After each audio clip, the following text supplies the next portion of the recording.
na pala ako ng jacket dyan, baka madala mo. Akala ko sa akin yan. Nakakatawa yon? Anong nakakatawa doon, ha? So, papunta po ako ngayon sa may Quezon City Memorial Circle or QMC or Circle, ganon. Hindi naman kasi siya Ayala Triangle or Makati Square. It's a circle para sa isang meet and greet na gagawin ko.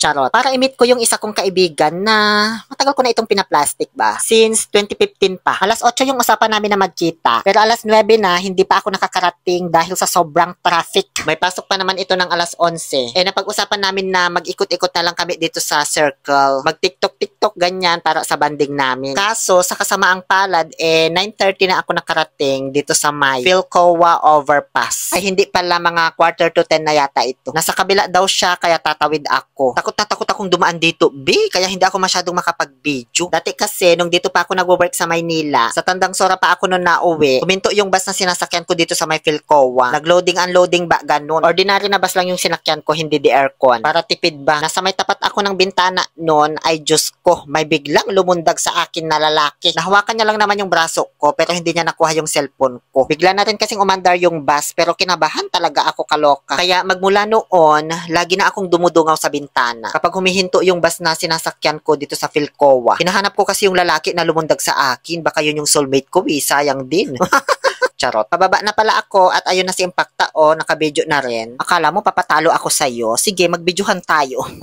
Siya pala si Izel Almoranas, Almogera. Nagsimula yung plastikan namin nito nung nagkatrabaho kami sa may Landmark Trinoma, year 2015. Dahil sa kapos na kami sa oras, guys, mag-aalas 10 na kasi, isang oras na lang ang nalalabi para sa banding namin. Nag-decide na lang kaming sumakay sa jeep para doon na lang magtungo sa workplace niya, sa may podium, likuran ng Mega Mall. At dahil sa siya yung may trabaho, ako'y tambay lang naman, siya pinagbayad ko sa pamasahe.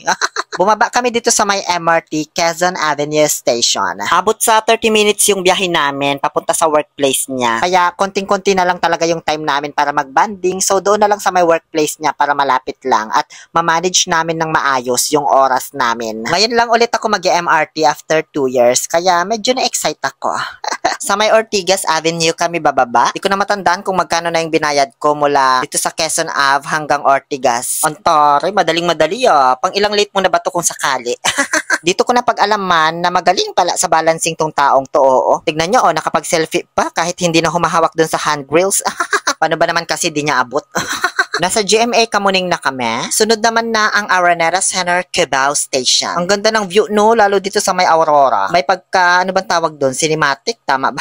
Oy, ang taray. Abot niya din pala yung handrails, Arriving at Santolan Annapolis Station, please avoid leaning the doors just in case it will open up accidentally while the train is in motion. Iwasan po nating sandalan ang magkabilang pintuan sakaling ito ay magbukas habang umaandar ang tren. Maraming salamat po. Next station, Ortigas or Lambot, pero mas maganda pag Ortigas Station. Ito yung train station kung saan maraming nagsa-sign of cross kapag nadaan na dito. At dahil nga sa malilate na si Izel, 40 minutes na lang ang nalalabing oras namin. Ayun, nakuha pang mag-CR ang dipunga. Ang tagal, Diyos ko, pinag-ante pa niya ako. Sinayang niya yung 5 minutes na banding na sana namin. Ayan na siya, after 20 years. Nag-retouch pa ng makeup to panigurado, kaya natagalan. Habang pababa na kami dito sa Ortigas Station, tinatawagan na niya yung supervisor niya. Nagpapaalam na siya kung pwede daw ba malate. Sabi ko, absent ka na lang, isang araw lang naman. Isiklib mo na yan, ano ka ba? Tinuruan ng mali. Ayan na, ang tagal nila mag-usap po. Pang-anim na late na daw niya kasi. 3 days suspension na ang mangyayari kapag na-late pa siya ulit. Diyos ko, ngayon lang tayo magkikita. I-sacrifice mo na yan. Ang layo-layo pa ng biniyahe ko mula Pangasinan pa. Masasaan ba yung umabsent ka lang ng isang araw, diba? Ewan ko ba sa impactang to, malilate na nga, kunti na nga lang oras namin, nagawa pang dumaan dito sa supermarket. Yun pala, bibilhan niya daw ako ng mangosteen. Kasi nung tinanong niya ako kung anong gusto kong gift, nabanggit ko pala noon, gusto ko ng mangosteen. Ewan ko ba ba't yun yung nasabi ko? Hindi, paborito ko kasing kainin yun sa Saudi. Kaso ang mahal, kaya tuwing kumakain ako, nabibitin ba? Kaya nasabi ko na lang mangosteen yung gusto ko. Kaso ang mahal din pala dito, Diyos ko. Kaya sabi ko sa kanya, wag na lang. Kaya ayan, umalis na lang kami doon sa may hypermarket. Kanina pa kami nakaalis, nahuli lang yung voice over ko. Andito na kami ngayon sa may likuran ng Mega Mall, naglalakad na papuntang podium, kung saan maraming artistang nagsha-shopping. Totoo yan, actually share ko lang sa inyo ha. Dito na-meet ni Ezel si Vice Ganda kasama si Ethel Boba noon. Nagsushoot sila ng vlog dito sa podium, tapos bigla akong tinawagan ni Ezel via video call. Nasa work pa nga ako nun sa Saudi tapos pinag-hi niya sa akin si Vice Ganda. O diba? Unforgettable moment ko yon. At syempre, naka-screen record yan, no? Hindi ko yan buburahin, ha? Diba? Sa dinami-daming pwede niyang tawagan, ako pa talaga naisip ng impactang to. Sa second floor siya nagwo-work, pero umakyat muna kami dito sa may 6th floor para tumambay saglit dito sa may garden. May hanging garden din pala dito sa may 6th floor ng podium. Parang sa Trinoma lang din ganun. Dito daw kasi sila nagtitiktok ng mga workmate niya kapag break time nila. Or minsan kahit naka-duty pa nga yata, pumupuslit sila. Charot. Actually, mag-aalas 11 na talaga nito, guys. Nasa 10 minutes na lang siguro. Bahala ka sa buhay mo kung magpapalit ka. Decision mo naman yan.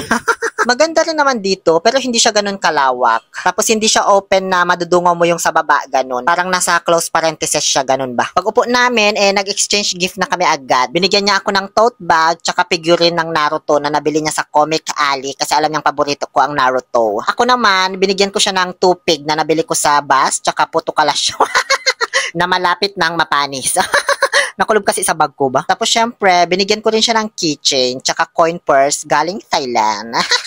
Oh, baka maraming manghingi ng pasalubong dyan, ubos na ha. Binigyan ko din pala siya ng inhaler galing Thailand. Tapos dinemo ko pa sa kanya kung paano gamitin kasi hindi daw niya alam.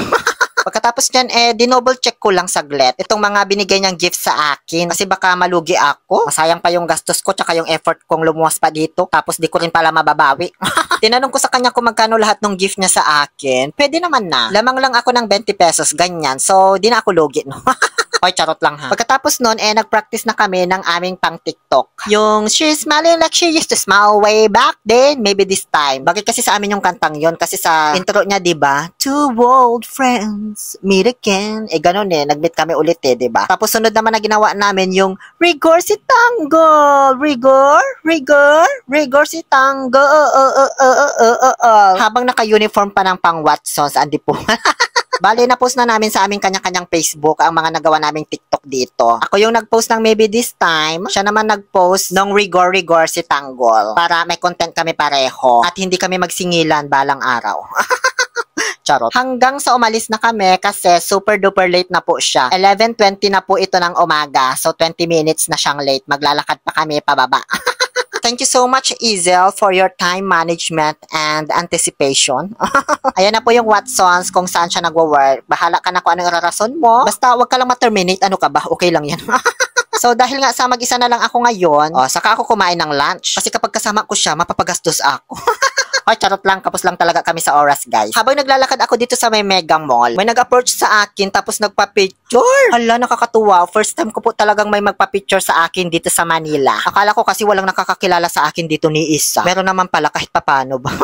Andito na ako sa may main entrance ng Mega Mall, sa may tapat ng EDSA. Nag-aantay na dumating yung Grab na binok ko. At ayan, nakasakay na po ako papunta sa may 5-star bus terminal sa Cubao. Pero hindi kami dumaan sa Cubao Ibabaw. Sa may Cubao ilalim kami para mabilis. Sobrang gwapo ng Grab driver, guys. Hindi nyo kakayanin talaga, sinasabi ko sa inyo. Pero syempre, hindi ko nasasabihin sa inyo yung mga sumunod na pangyayari.